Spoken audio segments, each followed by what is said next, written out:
Week 3 without Ben and Tyler. Here we go. Will Gunn debut on the podcast. We talk about, is it okay for a Christian to lie? Sensing the call to ministry. Also about preaching through the whole Bible at a church over a lifetime. Here we go. Hello and welcome to the To Be the Church podcast, where we discuss what it means to truly be the church in today's culture. So we had some listeners upset that Tyler's truly bit was losing steam. If you're just joining us today for the first time this summer on the To Be the Church podcast, my name's Andrew, and I am one of 3 hosts of said podcast. Ben Potloff and Tyler Clarensaw are both on sabbatical, or in Ben's case, sabbatical for the summer. And I've got today a very special guest. I've told you I'm going to bring some interns on. It's about to get weird in here. It's about to get weird. And this is, introduce yourself to the podcast listeners. My name is Will Gunn. I'm an intern here, preaching intern at NGC. And I'll just disclose some information as we start today. Okay. The one day I'm on the podcast, I forget to take my allergy meds, and I wear a Presbyterian shirt. So okay. I'm not off to a great start here.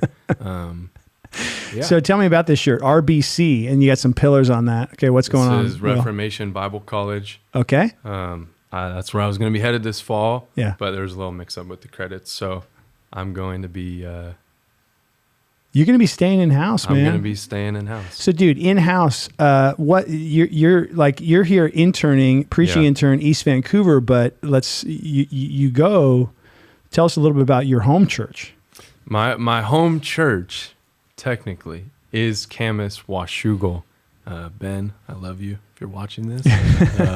He'll totally be, even though he should be sabbaticaling. But he should be sabbaticaling, but that's why we call it a sabbatical, maybe. Exactly. And so I was interning with them for the past year or so, doing a pastoral studies internship with Ben and sometimes Max.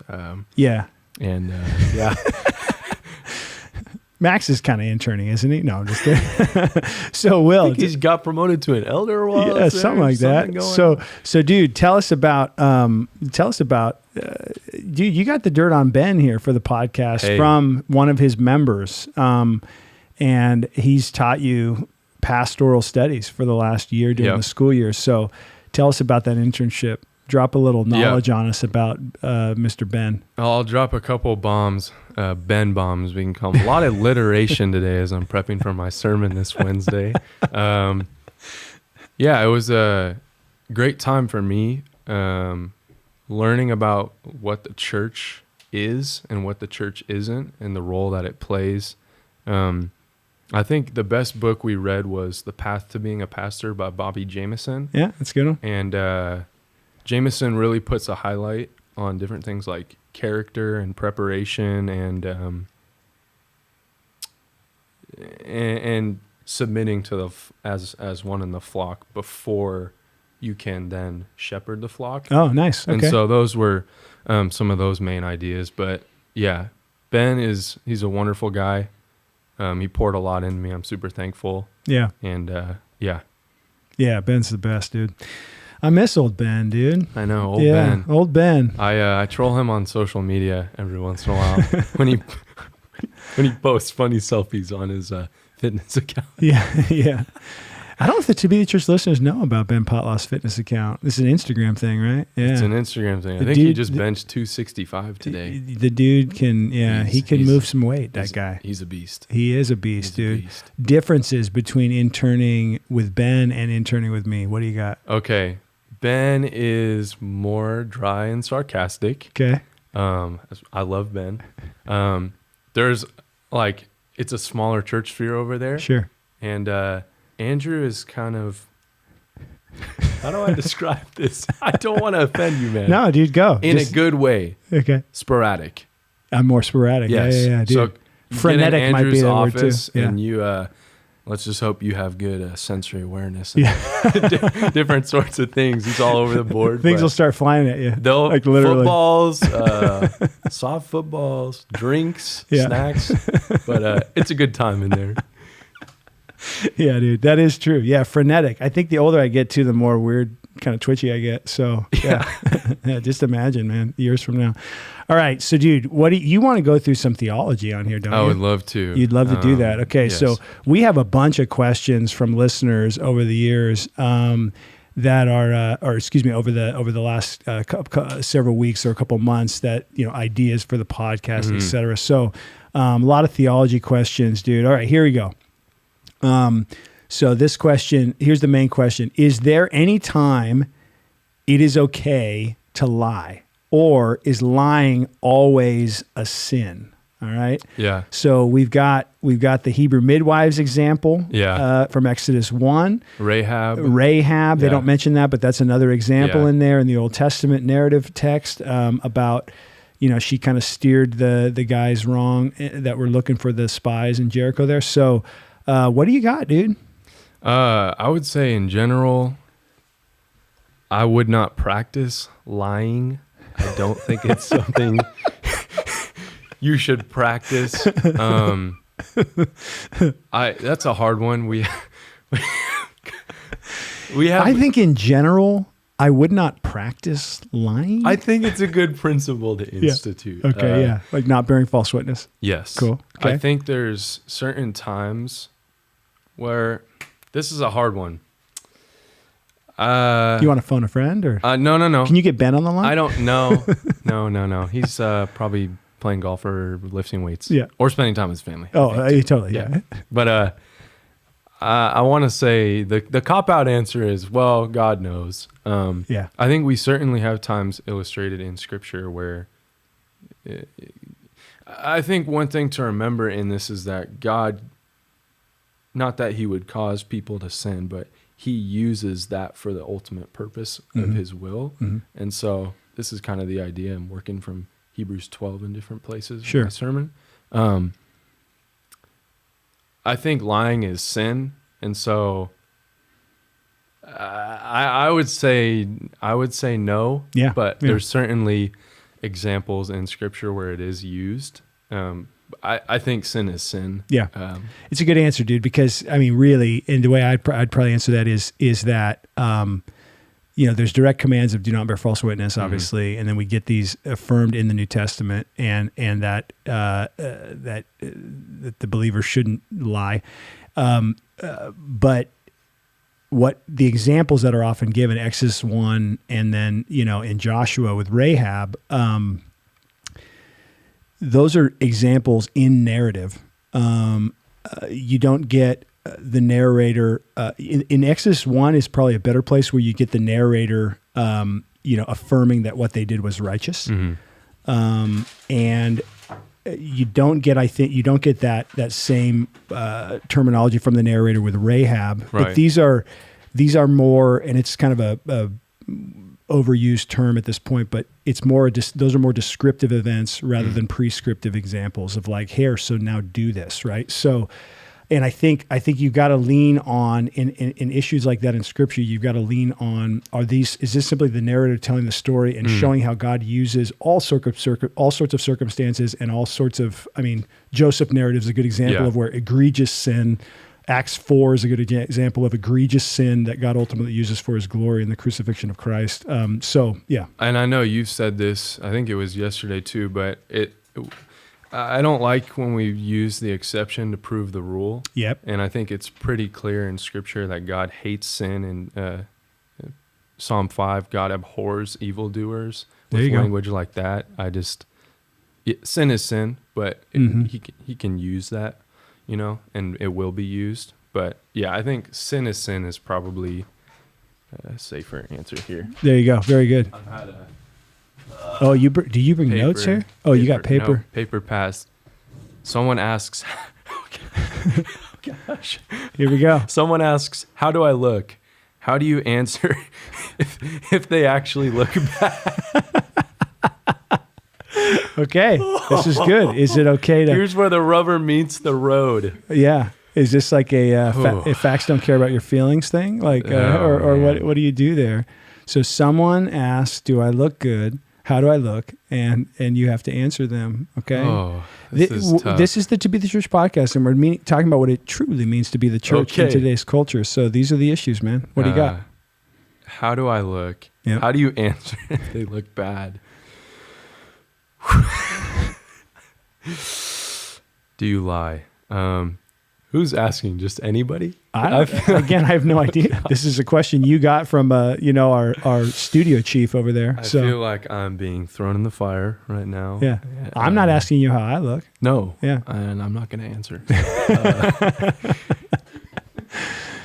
You don't have an answer for this? How do I look? Yeah. Maybe you could say something along the lines of, well, you've looked better before. Okay. Dude, I like it, man. I don't know. This is the stuff we're teaching our interns I got right now. Yeah. Really good. Oh, my goodness. So, Wow. dude, so let's pivot. People, Yeah. Here's a question that we should have answered probably earlier. Big fan of the podcast, summer podcast idea. I've heard you all mention multiple times how your church is preaching through the entire Bible. Okay, you're a preaching intern here. Yep. How could you do a podcast about how that is structured over a normal year and how you plan to cover the entire Bible? I'd love for my church to do the same thing. So I'd like to hear how you're all doing it. It's an MDiv student from, I'm not even sure from where, but seminary that I don't know where it's at, but his name's Tyler. So thanks for the question, Tyler. And dude, Will, you just asked me a question the other day. Yep. Repeat that question. I just asked, how do you pick, or how do you as the lead elder pick what you want to teach through in a certain point of time? Yeah.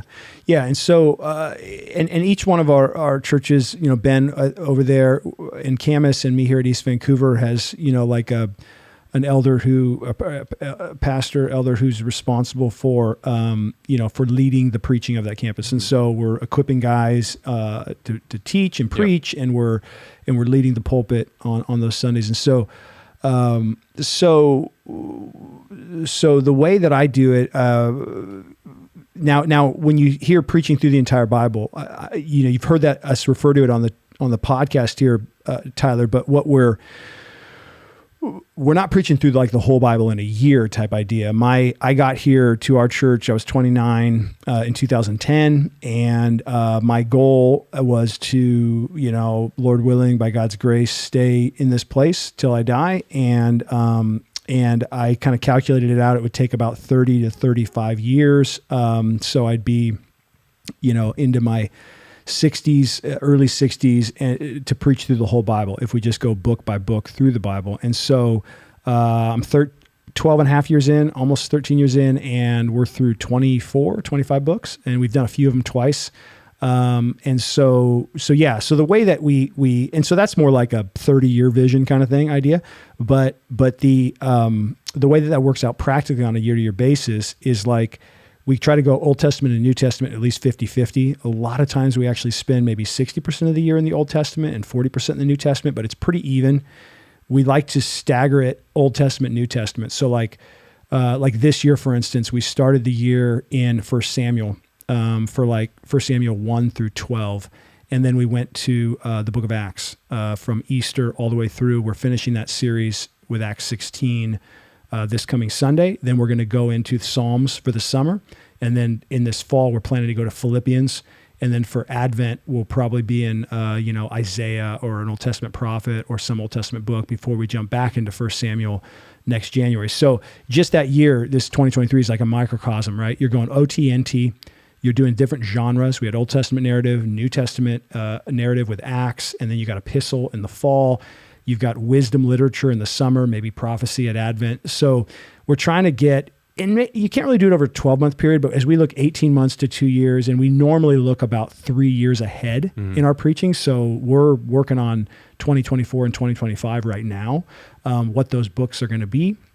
And Ben does this and leads Max and you when you're an intern over there on planning that stuff.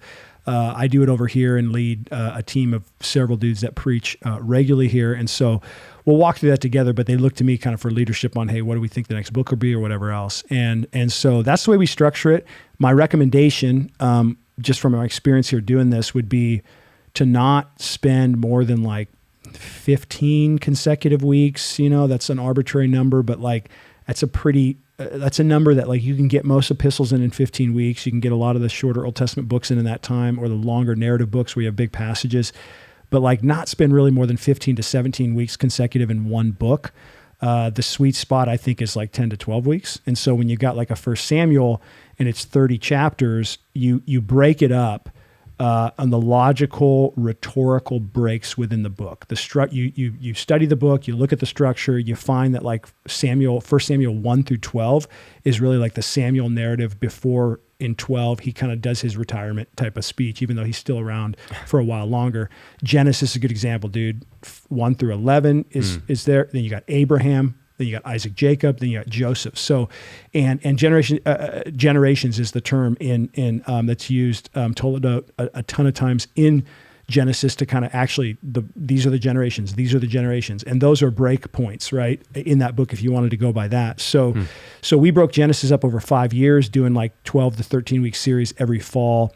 We've broken up Acts into 2.5 years, but kind of like 12 weeks at a time. This year we end Acts in Acts 16 in the middle of Paul's second missionary journey, and it would seem like an arbitrary place to break it, and yet what we're doing is that's the Philippian jailer. That's Paul going to Macedonia and all the salvations in Philippi. Yeah. Then we do summer in the Psalms for a couple months, and then we go into Philippians. So it's like, we don't have to preach those Acts texts. This is where the church came from. They just remember where the church came from, right? So you think of it that way, and so that's the way we break it up. Yeah. Comments, questions, concerns, thoughts? I think I just recall asking you a question about, how do you start to shape a church culture too? And I think part of your answer was tending to what you think they need. And I remember you said you went into Titus, I believe it was, and different things. So there's like discretion from you in that too. Yeah. That's a good point, Will. So it's like because the question you did ask the other day in the office with Michael, our other preaching intern, was like, what? And I think I had just thrown a 49er football at you. And so which time? Yeah, exactly. It's not also unusual. It's a squishy football. So I am safe. Testify on camera.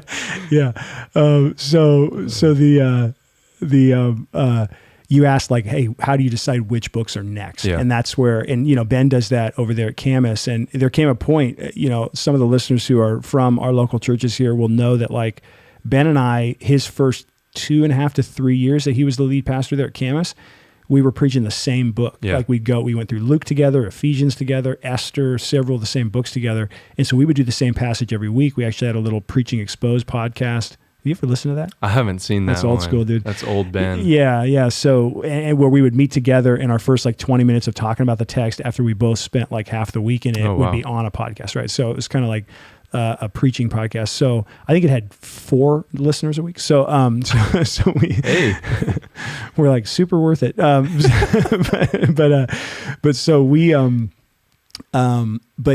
there came a point for me here at East Vancouver, and again in my 13th year, and then for Ben, like in his 3rd, 4th year there at Camus, there came a point where it was like, what I was feeling like East Vancouver needed to go into, we finished Luke together, and then I was like, dude, I really want to go into Acts in the fall. I think East Vancouver's ready for that. And Ben was like, dude, I really want to do 1 John. Yep.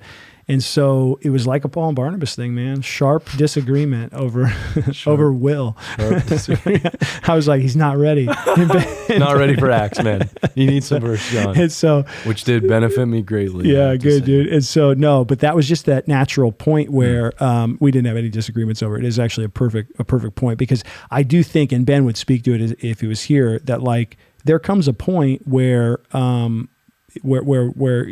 a pastor, you're around your congregation long enough, you know the people well enough to where you're like, oh, this is the book. Like the doctrines in 1 John are stuff we need to go through, or whatever else. And so, that was and Ben did that really well, even in his early years when most of the time we were together. He would like split off every once in a while and do like a Church Matters series where he talked through basic fundamentals of membership or different things because the church needed that. And when he would do that, I would do something else for a couple of weeks over here, and et cetera, et cetera. So good stuff, man. Yes, sir. But, cool. Okay, dude. So tell us a little bit more about yourself personally. Okay. Like, who is Will? Like, who is the real Will, please stand up. So you grew up around here. Yep. You're a proud. Nope.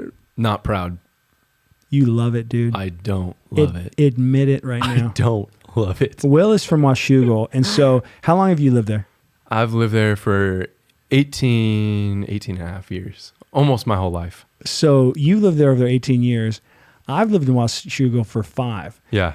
And so I'm all Shug forever, man. Yeah, I'm like the Shug life. yeah. I'm big into it. And you grew up there. Yeah. You've and- been blinded. Okay, tell me about it. Let's talk about this. Well, I was born in San Francisco, so that's where I get my Warriors, Giants, Niners. Niners fan. That's my blood. Yep. And my grandpa still lives there, so I've been there quite frequently over the years. But we moved to Washougal when I was like 8 months old, and my life has been terrible ever since.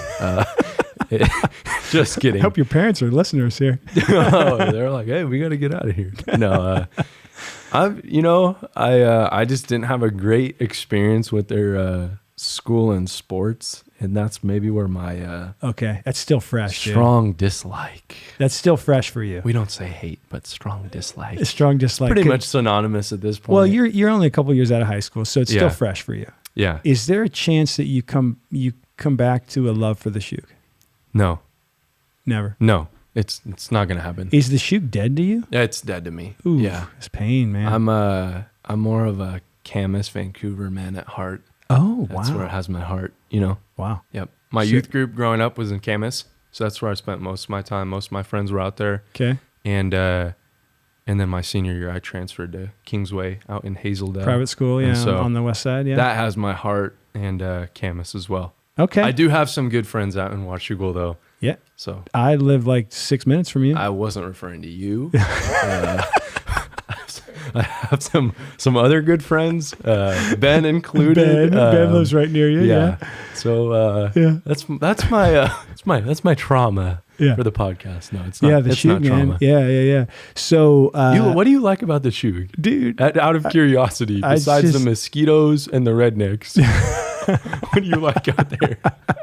Cody, who also was in the Shug for a lot of his life, is loving it. So you like it? You like it too? No, he's loving you. He's like he's trash been and saved. Shug. Yeah, I'm not worried about it. Yeah. No, he's now in Vancouver, but his parents still live in the Shug. No, dude, we moved out to the country, so I like being out on property and kind of away, from stuff, and in the sense of just like we got a little farm going on there with chickens, and our girls been able to run around and so yeah, there's not, the Shug itself is just, it's a good spot. So dude, Tyler lives, in fact, all 3 hosts of the To Be the Church podcast live in the Shug, man. And I walk past Tyler's, when I was taking care of Ben's cats, I would walk past Tyler's house every day.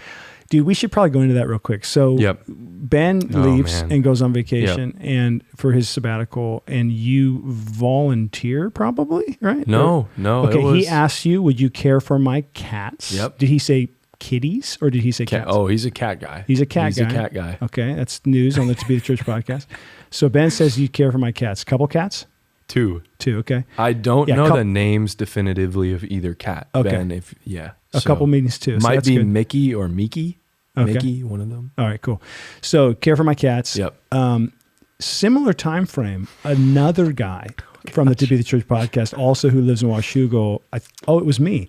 Reaches out and says, "Bro, would you just watch over my dogs, man? Like, just come out the property, feed them. Like that's it. Like not a lot of work. They're super cool. They're trained." Everything else, and I mean, you shot blocked that hard, man. You were like, no. So tell the listeners about that. Yeah, that was kind of like a Dennis Rodman off the backboard. Not gonna happen. Yeah. This dogs. is gonna sound really weird. I like dogs. I just don't like caring for dogs. Okay. The pressure. A lot of pressure. You gotta find a place for them to go or people. Yeah. To care for them, in your case. Yep. And they're just, I'm just not a huge dog guy. Yeah. And probably half the congregation here, if they watch this, they're not going to speak to me anymore. Yeah, that's highly a lot of dog controversial. People. Yeah. If anyone else had asked me to care for their dogs, I probably would have. But just more circumstantially, I was like, it's probably just not going to work. Yeah. No. Yeah. But Natalie, another intern, yes. she helped us out. Yeah. And praise God. Yeah. I think we paid her $2,000 for that. Yeah. So are you? For 6 days of feeding our dogs. Not really. Oh, okay. More like $2 maybe. Yeah, no. We'll leave that. Yeah. Okay, dude. Final thing. Okay, more serious. Final All right. thing. So, what are you preaching intern? Like, what's and so you sought out. I remember hearing about you, Ben, over a year ago, because it was this last school year you interned with him. Was like, hey man, he presented to the elders. Hey, we got a guy that's interested in that. That was the first time I'd heard your name. And so we talked about it as elders, and went through the little process there, and then you interned with him during the school year. You applied for the internship here for preaching for the summer. So why preaching, or as this exploration of potentially going into ministry as a vocation, even like talk a little bit about that. At your age, 19. Yeah. Like why? I was actually just talking to the guys about this earlier. I'm going to be a little semantics police on the podcast, but I don't like the language of like, I feel like I'm called to be a pastor. Okay.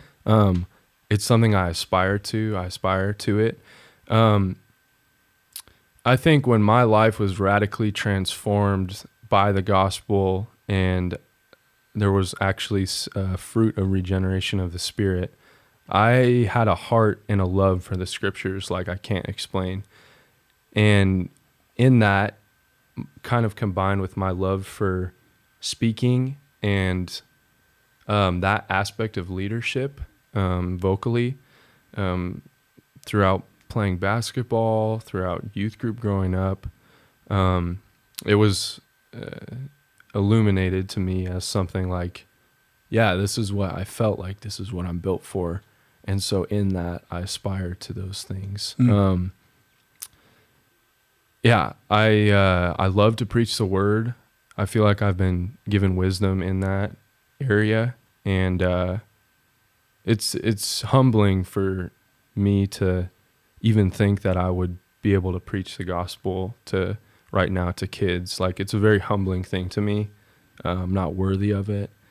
But God has been so gracious to me, in both saving and regenerating me and giving me wisdom and a love for the scriptures and a love to teach the scriptures.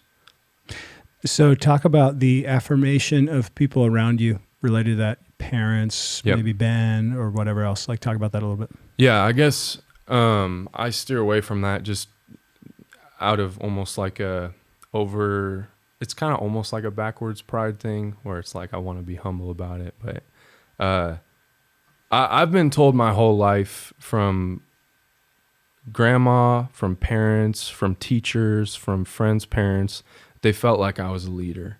And I've been told that my whole time playing sports. Leadership award, my senior year for track, different things, helping lead.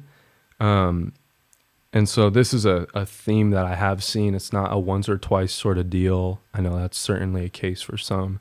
And I think an affirmation from Ben, who is really like, hey man, like, you're interested in this realm of ministry. Like, let's do an internship while you're here this next year.